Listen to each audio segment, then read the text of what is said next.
go. Hey everyone, it is Jaime Jo Wright, and we are here with Madlit Musings podcast. And I am super excited today because we have two great authors with us talking about a book that I'm really excited about.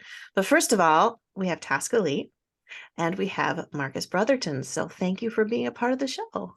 Thank you for having us. Great to be here. Yeah, I'm super excited. And the book that you guys are coming out with releases, I should have asked before we started, but it releases May real 2nd. soon. May 2nd. Okay. It's called The Long March Home. And it's a World War novel of the Pacific. It's published by Revell Publishing. Would one of you like to just kind of give us a quick rundown? Quick, because that's how World War II novels go. But tell us a little bit about the book and what it's about. I can do that. It's this is the story of three best friends, Jimmy, Hank, and Billy. And then their fourth best friend is Billy's sister Claire, and she figures into the story as well. But it's the story of these three boys who grow up together and enlist in the army in 1941 and are stationed in the Philippines. And that's where they are when Pearl Harbor is bombed, which plunges the Philippines right into war within hours. And so they are fighting in the Philippines, and they end up defending the Bataan Peninsula, become prisoners of war during the Allied surrender in April of 1942, and become part of the Bataan Death March, which is a chapter of history that a lot of people haven't heard of, and I hadn't heard of when Marcus approached me about this book. And but they're marched over 60 miles to a prisoner of war camp, and everything they've gone through, fighting without supplies, fighting without enough food, being terribly sick, terribly malnourished, all of this stuff, that was only the beginning, because now they're prisoners of war. This book has a dual timeline, and so we leave the war timeline every now and then to go back in time to when these three friends are young and growing up, and we see what it is that bonded them together and forged this brotherhood between them. And also we see a little bit about Jimmy's relationship with Claire, and these are the memories that help sustain our main character Jimmy throughout the story. Wow. Yeah, it was quite a different war front over in the Philippines. And what we were saying before we got on here was that we don't hear about it a lot. Or I shouldn't say a lot, but we don't hear about it as much as we hear about the European front. So Marcus, this was originally your idea, correct? And how did that come about? Yeah, it was, it all started one summer day in 2010, which we just laugh about now that this is the 12-year plus novel. Don't let go of your dreams, kids, because Right. some days they do come. Yeah, and I had read this oral history of the Bataan Death March, and we were talking right before the show started just about your grandfather who was over there, and wow, like we're really not that far away from this time period. And it was my first introduction to the subject way back when, and I was sort of shocked and aghast and fascinated, and I knew I had to do something, as a writer. So I love oral history, but the kind of the challenge with oral history is that you're not immersed in the subject as a reader. You're not sort of immersed in the characters. You're kind of given the 6,000-foot view. So at the time, I said I wanted to immerse readers into this period of history. And I worked on this book for 7 years. It was a passion project. It was kind of on the back burner. Worked on it and came up with a manuscript. And it was good. I sent it out to early readers and got good feedback. But there's something about me that's just kind of a perfectionist, where I went, it's good, but it's not great. And I wanted this book to be great, as a tribute to the people who were truly there. And it was really a case of me being too close to the canvas. Sometimes you just need to step back or take a deep breath. And that's when I phoned Tosca and said, hey, I know your work. You're an excellent novelist. Here's what I'm trying to do. Can I send you this manuscript and then let's talk? And Tosca went guns blazing into this project and just said, yes, we have to do this. So that's the short story of how it all Guns came blazing for 5 years. I added 5 years to the project. I like that though, because when you have that much time put into a novel, you also know there's that much love and appreciation for the content that's going into the novel. And I'm sure this did not come without its fair share of research too. So Tosca, you got involved with the novel then, and you said you added another 5 years onto it. Did you have to go through a whole learning experience then about the actual history of it as well? For sure, absolutely. So I haven't had the honor and pleasure of interviewing survivors the way that Marcus has, but I've studied and read a lot of survivor accounts. And then also, of course, there's research into the setting, not just in the Philippines, but the book, the boys come from Mobile, Alabama. So research into the setting, research into the time period when they're growing up during the Depression. So it was really fascinating for me. It's a time of history I haven't written about before. And I love the research process. Yeah. That is its own siren call. Mm-hmm. The research part. Sometimes it's hard to leave that part and get back to the writing even. Right. Yeah. And the Pacific Theater is not short on the amount of stories Right. and battles that took place there that are so intricate and were so pivotal to the war itself. So that's my own personal history. My subtle encouragement to Tosca, I guess it was more my overt encouragement to Tosca at the start, was make it your book as much as it's mine, and just be as free as you can be. And she did. To Tosca's credit, I think some writers may have just sort of crossed the T's and dotted the I's. She dismantled it, and sometimes just to learn and to make it hers and kind of ingest the characters into her own being.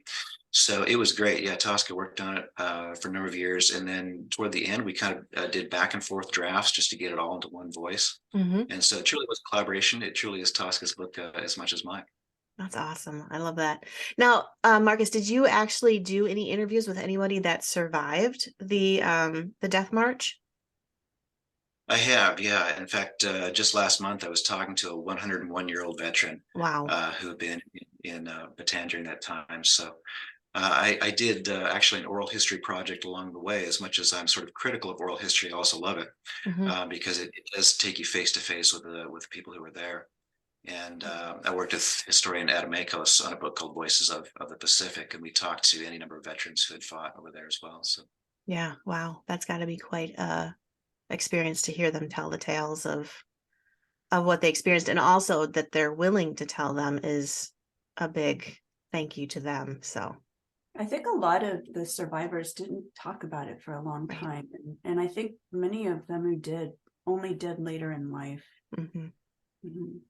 Yeah. So tell us, for readers who are listening, I'm making the assumption that people know what the Bataan Death March was. Tosca, do you want to tell us a little bit about what it was? Marcus, this is I'm gonna hand this one over to Marcus because he's the one who did the initial research into this. Just shortly after Pearl Harbor was attacked, just a few hours, the nation of Imperial Japan also attacked the Philippines, plus any number of other countries. And so American troops were stationed there, and they were allied with the Filipino troops defending the islands. And so the Allies fought back in the Philippines against Imperial Japan for about 5 months, but they were cut off. They were outgunned. They were outmanned. The various tropical diseases were hitting the American troops particularly hard. They didn't have any food. They shot all their horses and ate their horses. I mean, it was just a bad situation. And they really had nowhere to go. Plus, with most of the fleet destroyed at Pearl Harbor, they just couldn't get reinforcements. They couldn't get new supplies or ammunition, things like that.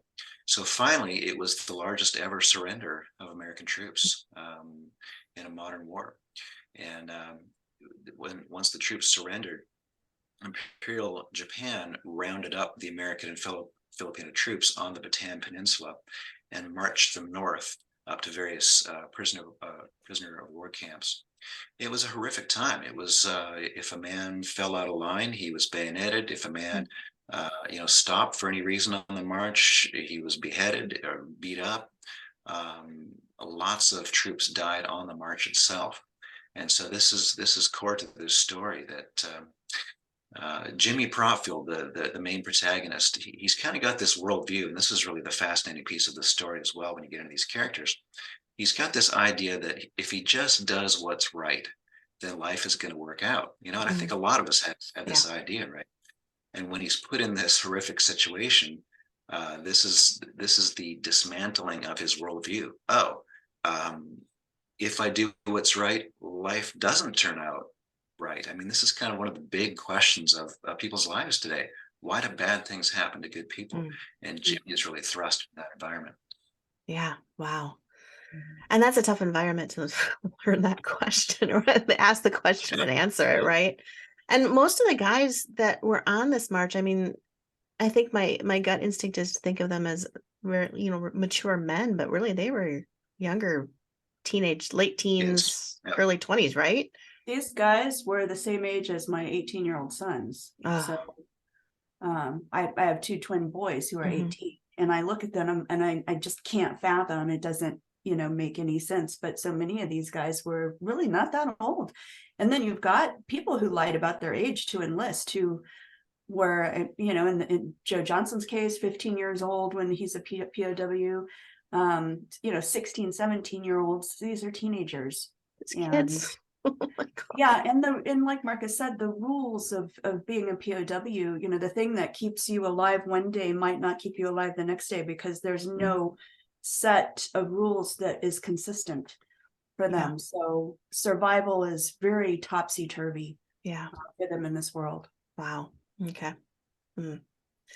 Man, I hear you guys talking. My mind just goes into meditation mode, like just wanting to go, not wanting to, but thinking back and going back to what they might have experienced, and just the different emotions, the fear, the homesickness, the physical pain, just everything that was put into that. Yeah. And then just picturing like my 18-year-old nephew. Like, wow, what a shock. It's an amazingly gritty story. I mean, it's difficult to read in places just because the history just butts up against real life. You're like, oh my gosh, that really happened. And yet Tosca was able to intersperse this very sweet home front story that parallels the story. So there are places to catch your breath, and places to laugh, and places to definitely cry, and as you're cheering these people forward, really wanting them to succeed in all areas of life. Yeah.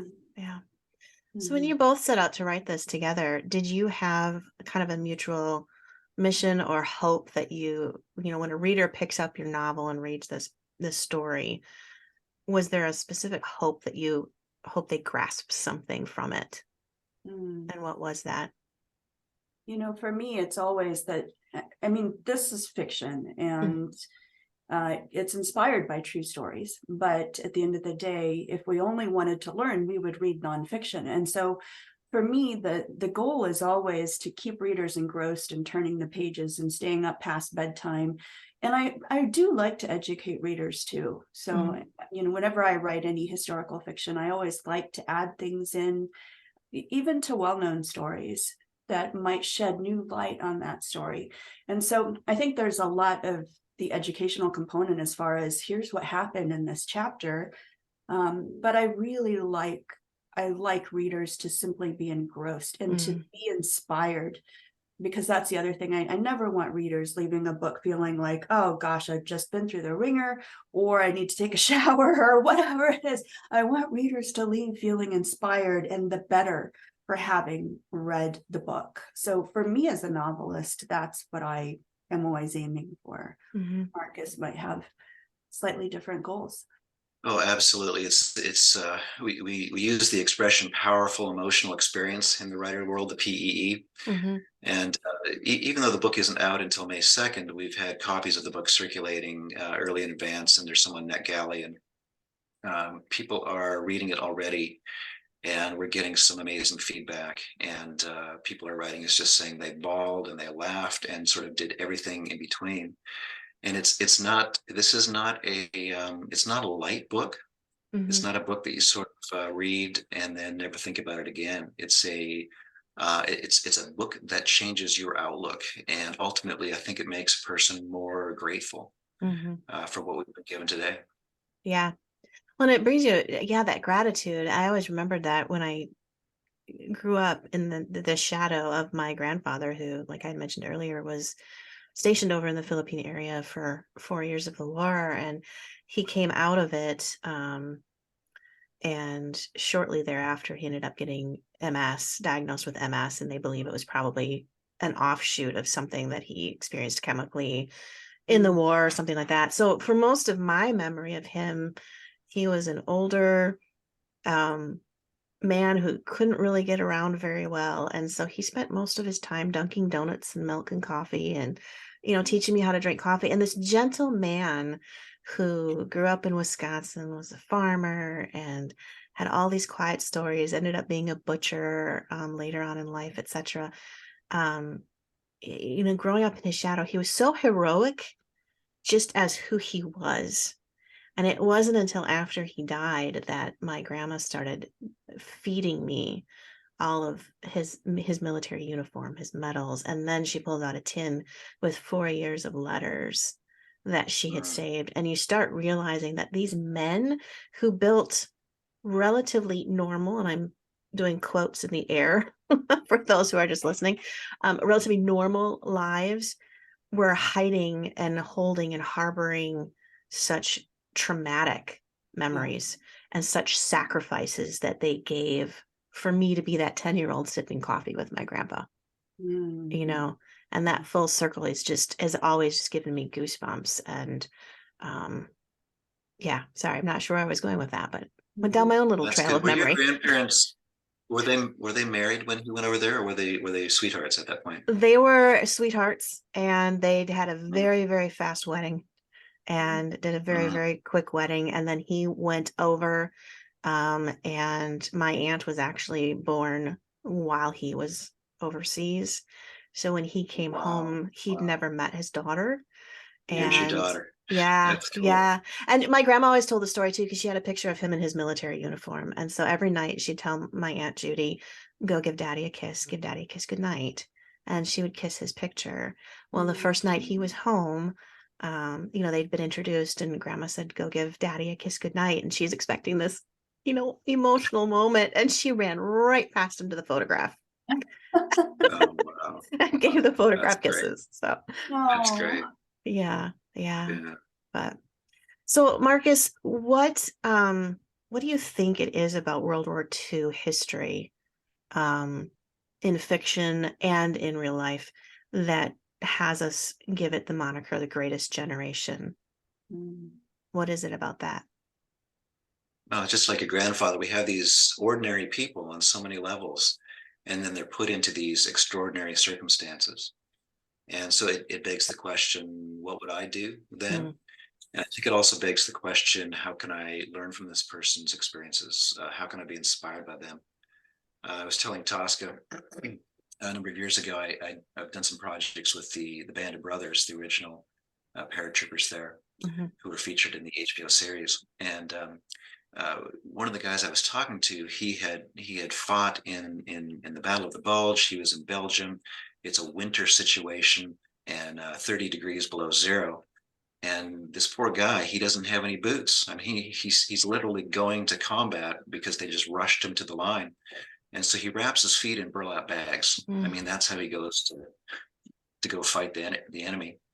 And right about the time when I was talking to this veteran, I went to a car auction in winter, and I was standing there on outside with these various cars that were coming up to the block, and it was snowing that day, and I was cold and kind of grumbling, and I'm like, if the guys can go fight in Belgium wearing, burlap bags around their feet, instead of boots, I can surely tough it out at this car auction, So there really is a life-changing component to this. You start yeah. to study what the ordinary people did, and you go, I've got life pretty easy. Hmm. Everyone's got problems in life, and we're all sort of on this scale. but comparatively, wow, I'm not fighting in Belgium in 30-degree below, Right. temperatures. No boots. Yeah, no no boots. boots. Oh my goodness. That's a story in and of itself. Jeez. Wow. Um, Tosca, when you wrote and you continued to work on Marcus's manuscript that he sent to you, was there a character that you really connected with? Mm.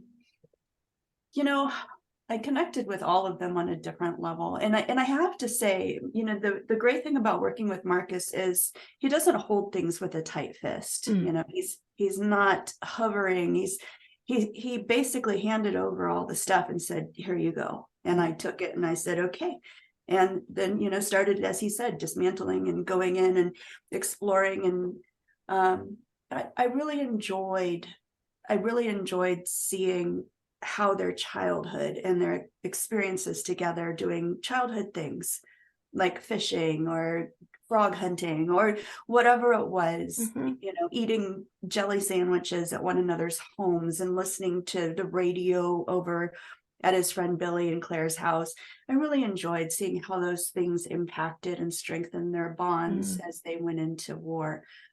I've written from the viewpoint of men and women, of male and female points of view, and I write in first person a lot. So I really identified with all of them and felt very comfortable writing all of them. That's awesome. That homegrown effect of the 1930s and 40s, and well, I guess if they were kids, it probably would have been, yeah, probably 1920s, 30s. Growing But up into the 30s, yeah, yeah. into 41, and Mm-hmm. yeah. Yeah. Oh man, what a life. What a life. Yeah, I Yeah. love it. Well, for readers who are wanting to follow this book, find this book, follow both of you as authors, tell us, I guess, Marcus, we can start with you. Tell us the best way for readers to follow you and find out more about you and your work, and then we'll graduate to Tosca. MarcusBrotherton.com is my main website, and then on Facebook and Instagram, and a number of sites like that. So, and the book is available everywhere. Ask for it by name at a bookstore near you. There you go. All right. And Tosca, how do they find out more about you? You can go to toscalee.com. It's TOSCALEE.com. All the links to my social media are there. I am on all the social media, and yeah, all the normal suspects. And you can ask for Tosca Lee.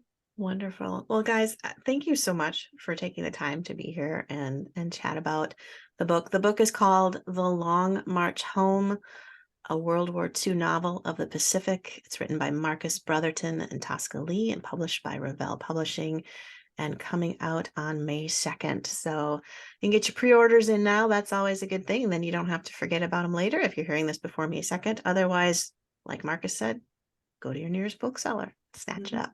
So thank you both so much for being with us today. Thank you for having us.